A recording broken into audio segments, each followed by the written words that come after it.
আমি গভীরভাবে আমি উদ্বেগ প্রকাশ করতেছি বর্তমানে এই পরিস্থিতির জন্য। আমি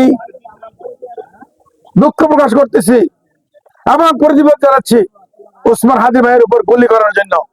এই গুলি ওসমান হাদির গায়ে নয়, এই বাংলাদেশের প্রত্যেকটা লোকের গায়ে, বিশেষ করে যারা আজকে নমিনেশন প্রার্থী, নির্বাচন প্রার্থী এবং নির্বাচনে অংশগ্রহণ সকলের গায়ে এই গুলিবিদ্ধ হচ্ছে।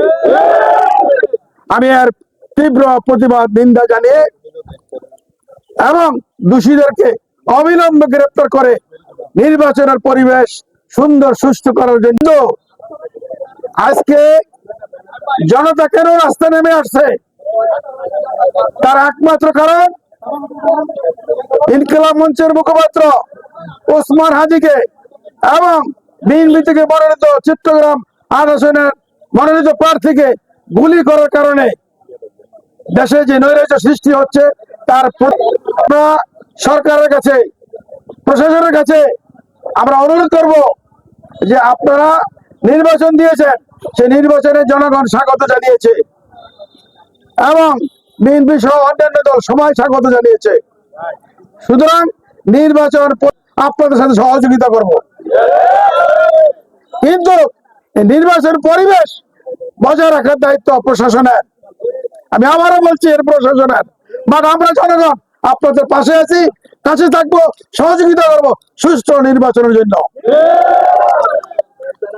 আপনারা এমন কোনো কাজ করবেন না, নির্বাচনের আচরণ বিধি আছে সেটা কোনোভাবে লঙ্ঘন হয়, এটা কিন্তু আমাদের খেয়াল রাখতে হবে।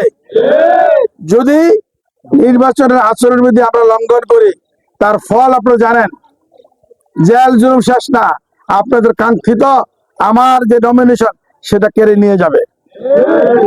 সুতরাং খেয়াল রাখবেন, কেউ অতি উৎসাহী হয়ে কিছু কাজ করবে যাতে নির্বাচনের আদেশ নির্দেশের উপরে প্রভাব পড়ে, তাদেরকে একটু খেয়াল রাখবেন আপনারা। সবাই ভালো থাকবেন। বাংলাদেশ জিন্দাবাদ। এখানে আরেকটা সুসংবাদ আপনারা আছেন, আমাদের নেতা তারেক রহমান সাহেব আগামী 25শে ডিসেম্বর বাংলাদেশে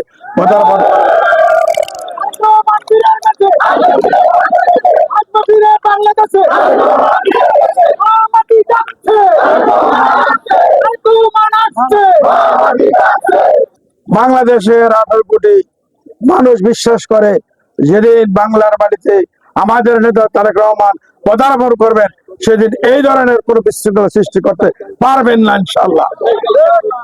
আর আমি পরিশেষে আমাদের নেত্রী, শুধু উনি বিএনপির নেত্রী না, আজ উনি সারা বাংলার নেত্রী, সারা বাংলাদেশের মুরব্বী।